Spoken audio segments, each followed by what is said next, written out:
Trends come and go, don't they? They really do. One minute, everyone's talking about the next big thing, and the next, well, it's old news. Exactly. But some businesses, they seem genuinely bulletproof.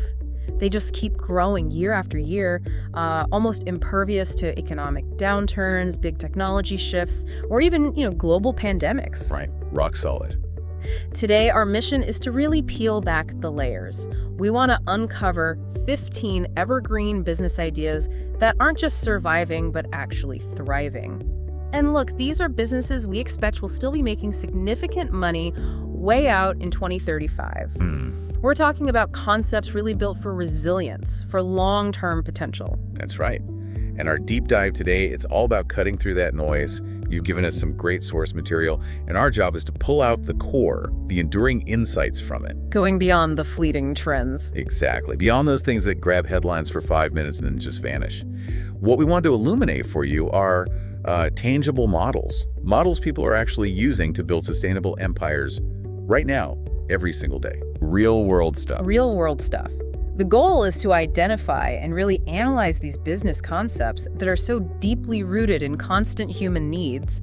They basically offer a shortcut to understanding where true, enduring value lies in any market, regardless of how volatile things might seem. Okay, so let's unpack this a little more.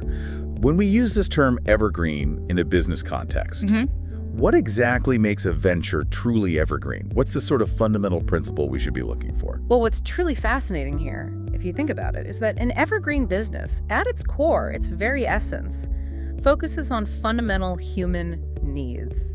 The basics. The absolute basics. Think about it. Our need to eat, to have shelter, to learn and grow, to stay healthy, and of course, to manage our money.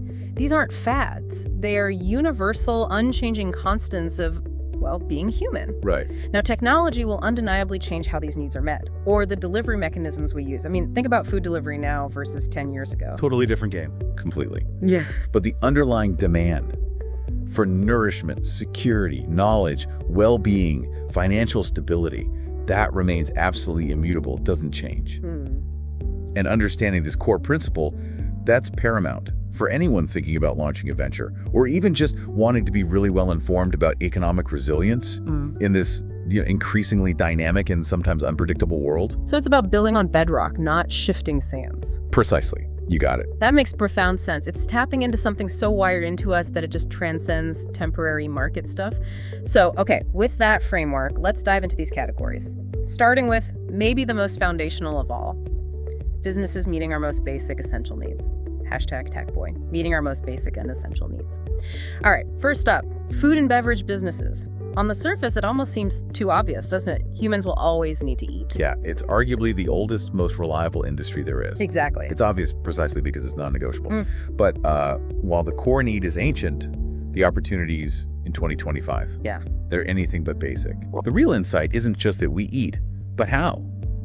Modern consumers are, increasingly sophisticated in what they want. It's not just about sustenance anymore. It's the experience. It's the experience, tapping into really specific niche markets and offering, more and more health-conscious options. Like what? Give me an example. Okay, so imagine a vegan food truck, but not just any vegan food truck, one specializing in, say, gourmet plant-based burgers.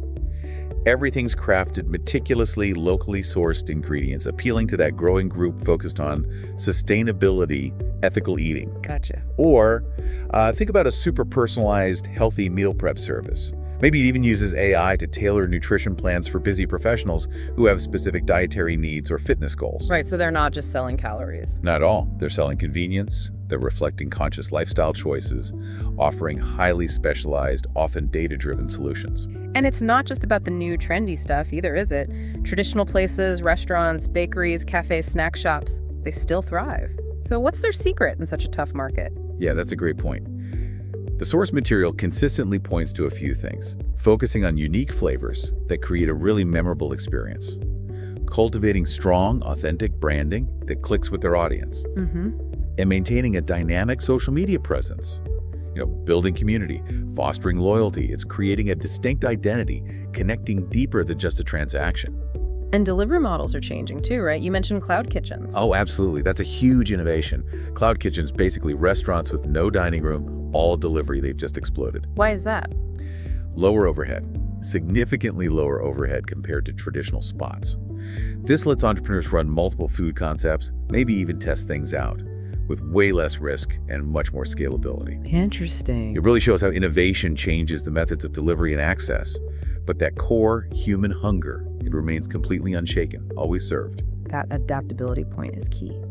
Okay, moving on. Let's talk real estate. We always hear about market ups and downs, which can sound, well, scary.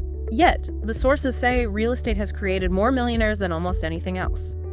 Because that fundamental need for shelter, it's constant. How does it stay evergreen despite being cyclical? Yeah, it's a great question. Housing markets definitely have their cycles, right? Boom and bust. But that underlying human need for a physical space to live, to work, just to exist, that's rock solid. It doesn't go away. So it's more than just buying and selling houses. Oh, much more. That can be capital intensive anyway. Its evergreen nature really extends into more service-based areas. Think property management, that's a steady income generator.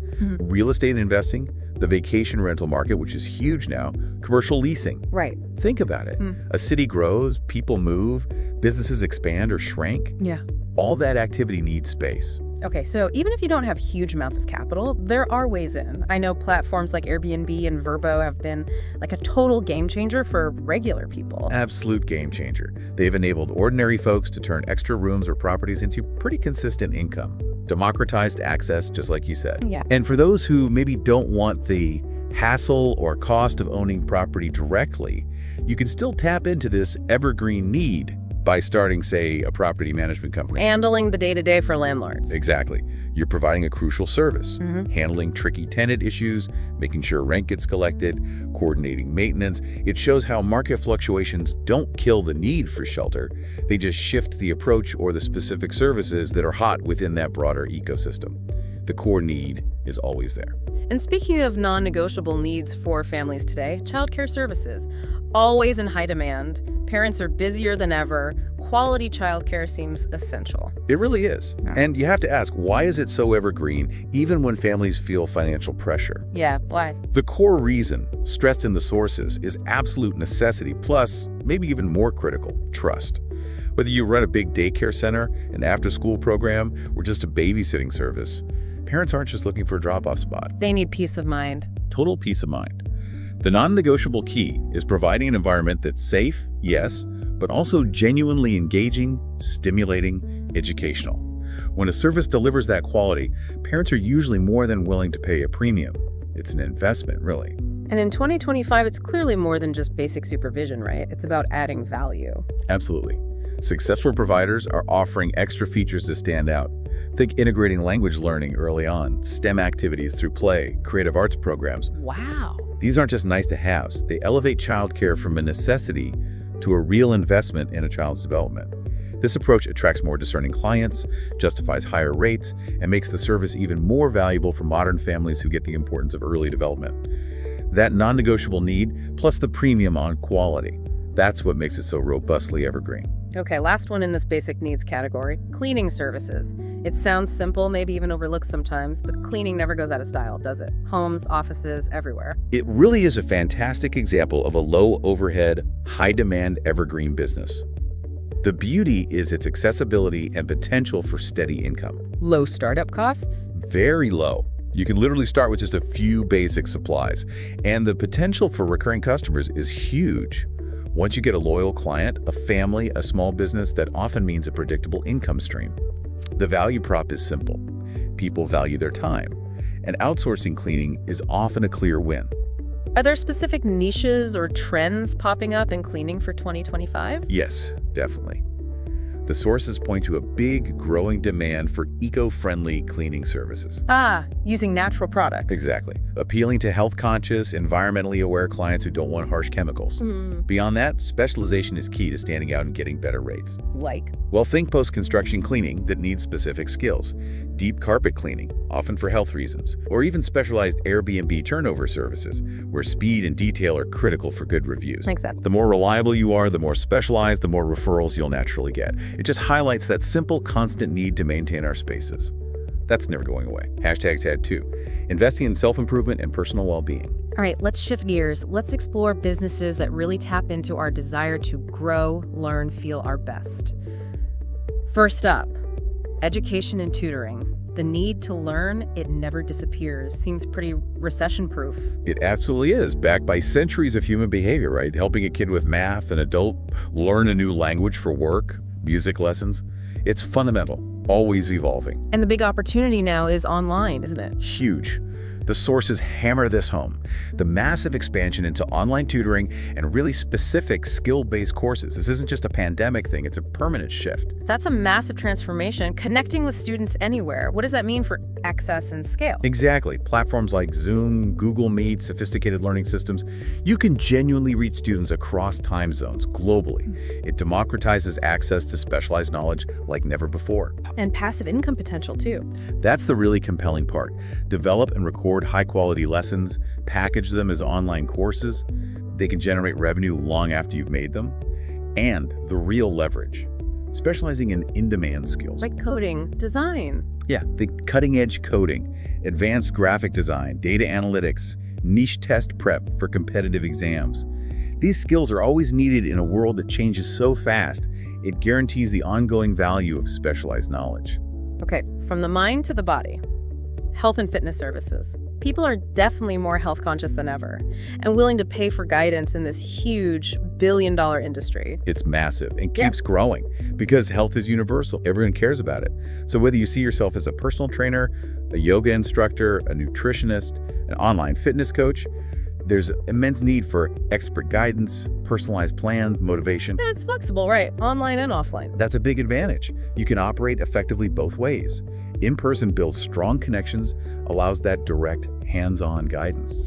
Which is hard to replicate online sometimes. True, but online programs, fitness apps, virtual coaching, that lets you scale your reach massively, hit a global audience who might not be able to see you in person. And what's the big trend or niche here for 2025? The sources highlight a really vital, growing niche. Integrating physical training with mental wellness. Ah, the holistic approach. Exactly. Combining workouts with mindfulness, stress management techniques, maybe even coaching for habit formation. This whole mind-body connection idea is incredibly popular. It's moving beyond just physical fitness to overall well-being. Makes sense. And speaking of feeling good, beauty and personal care, haircuts, nails, skincare, they're a regular part of life for so many. Interestingly, even in downturns, this industry holds up pretty well. Why is that? If you connect the dots, it's tied to really deep human desires. Self-presentation, self-expression, and crucially, self-care. The lipstick effect. Kind of, yeah. Even when money's tight, people often prioritize these services because they contribute so much to feeling good, feeling confident, maintaining a sense of normalcy. So, starting a salon, offering mobile beauty services, creating your own skincare line, these are historically profitable, stable paths. Are there specific areas booming within beauty right now? Absolutely. The sources point to a sustained boom in organic, clean beauty and cruelty-free products. Conscious consumerism. Totally. Consumers are way more discerning now. Not just about results, but about ethical sourcing, environmental impact, animal welfare. It's a values-driven shift. So if you can combine high-quality service with sustainable, ethical products, you'll attract loyal customers and build a really strong brand. It's good for the planet and great for business. Hashtag tag 3. Maintenance, repair, and lifestyle enhancement. Okay, moving into a slightly different but equally evergreen zone, let's talk repair services. Feels like there's a real shift away from just throwing broken stuff out, right? Yeah. Especially with sustainability being a bigger focus. You're spot on. And it's driven by a couple of powerful things. One, simple economics. It's usually cheaper to repair something than replace it, especially expensive items. True. And two, that growing environmental awareness. People want to reduce waste, be part of a more circular economy. So, fixing cracked phone screens, repairing laptops, restoring old furniture, servicing appliances, these businesses are thriving. And you can start small. Definitely. That's a big advantage. You can begin with mastering just one in-demand skill, build your rep, and then gradually add more services as you grow. So, within repair, are there any particular gold mines right now? High growth spots? For 2025, the sources unequivocally highlight tech repair, especially smartphones, tablets, gaming consoles. Because we rely on them so much. Constantly. For everything. When they break, getting them fixed fast is top priority. often more urgent than buying new because of data, cost, whatever. It creates consistent high demand that doesn't really care about economic cycles. It just underscores that bigger shift. Repair over replacement, driven by cost and conscience. And sticking with our physical spaces, home improvement services, people are spending more time at home, working from home.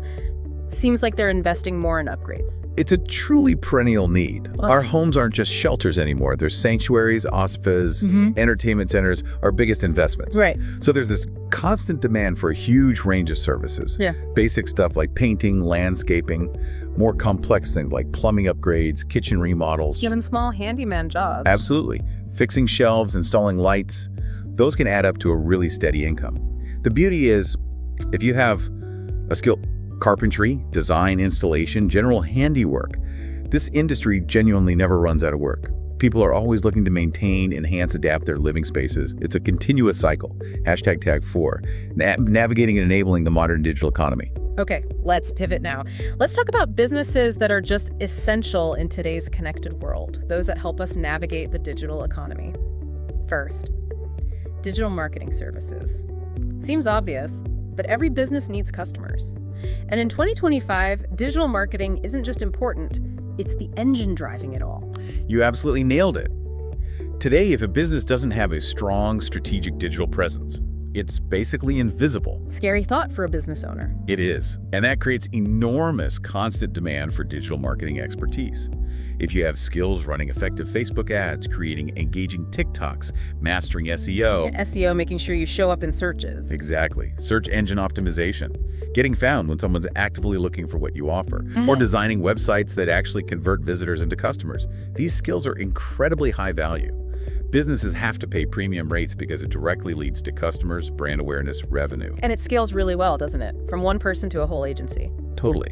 You can start solo as a freelancer, build your portfolio, then scale up to a full agency. And the best part, it's all online. Your clients could be anywhere in the world. Global reach. Global reach, plus the absolute necessity of digital presence.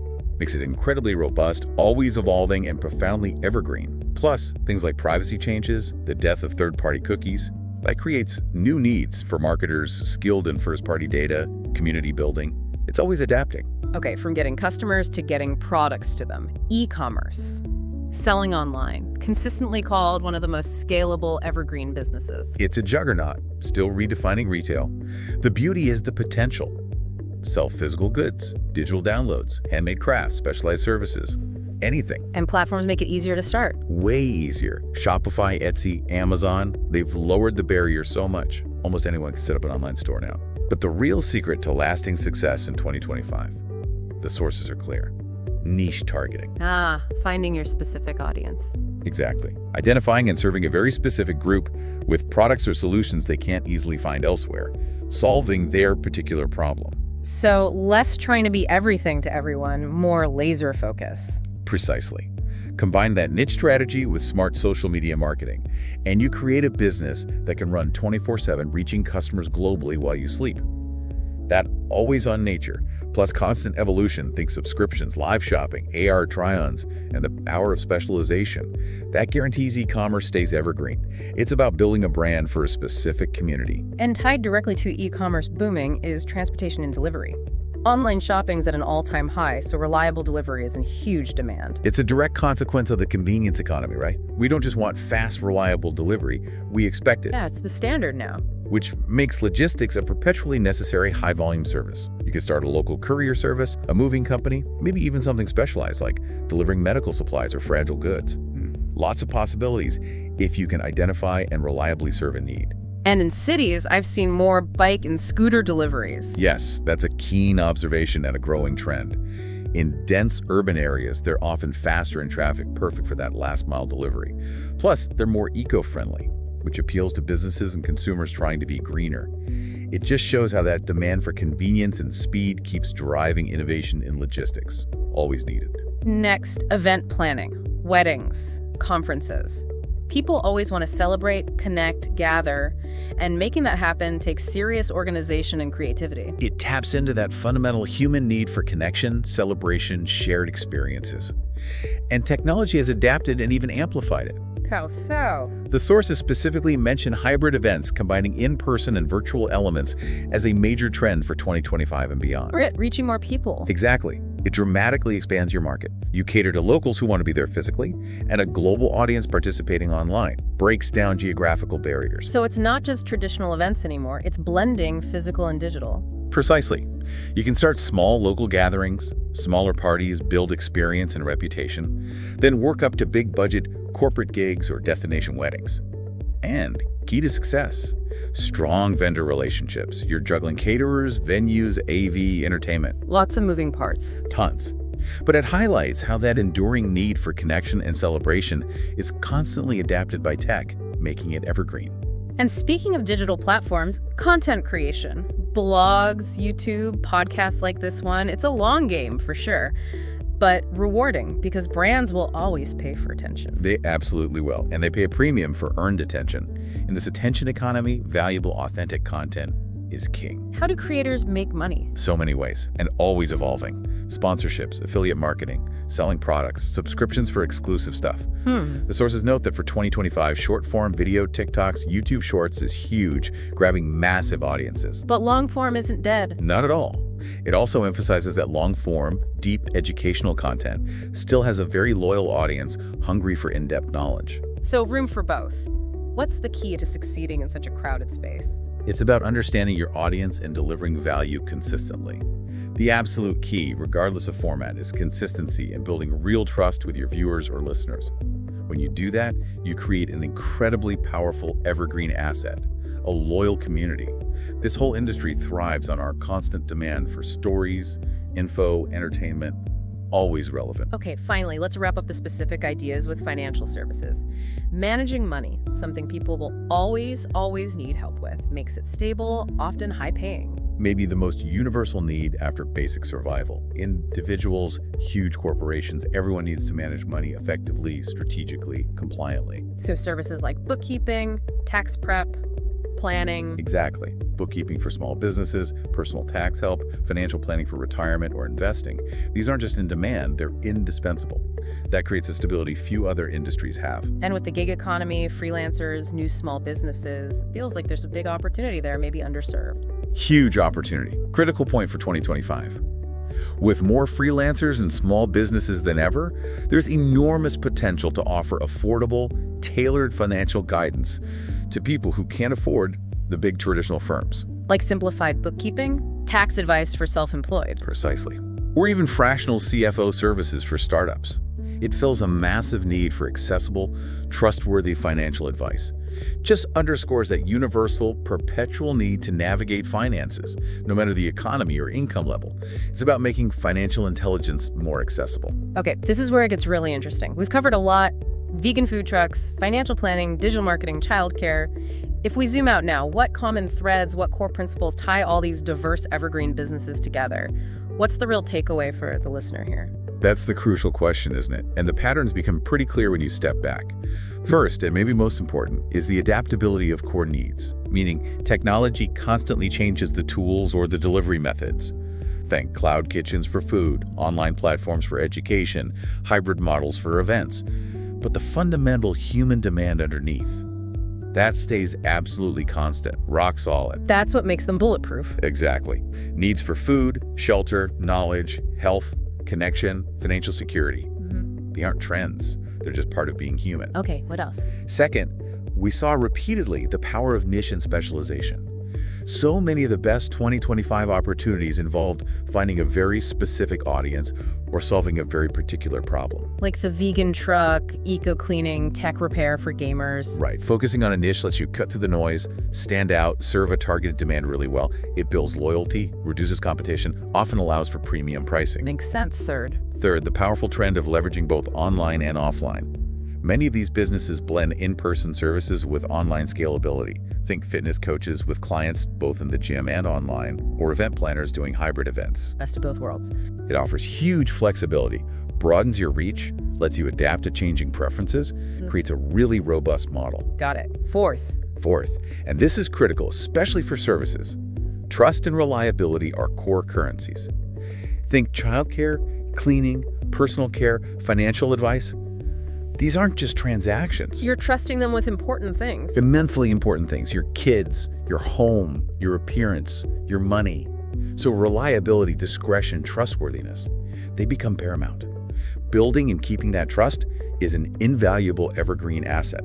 Leads to attention, referrals, solid reputation. And Finally, a really empowering insight. Starting small and scaling is a common theme. Cleaning, repair, digital marketing, freelancing. Many are noted for low startup costs. So you don't always need huge investment up front. Exactly. It emphasizes that massive capital isn't always required. You can start lean, test your idea, build your client base organically, and then scale up as demand grows. It lowers the barrier to entry for building durable, resilient businesses. #tag outro. So to kind of wrap it all up, evergreen businesses don't just survive. They thrive because they focus relentlessly on fundamental, unchanging human needs. Eating, learning, living securely, staying healthy, managing money.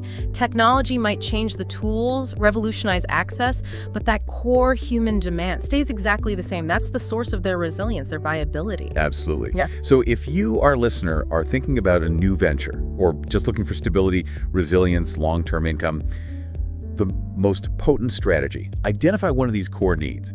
Find an underserved niche within it, or think of an innovative way to deliver the service. And the best part? The best part, as we've shown today, is you can start most of these right now, often with pretty low barriers to entry. The market for fundamental human needs, it's always open for business. Which leaves us with a final thought for you to chew on, something to take away from this deep dive. Given everything we've discussed about these constant human needs and how evergreen businesses adapt, what other fundamental human needs do you see out there?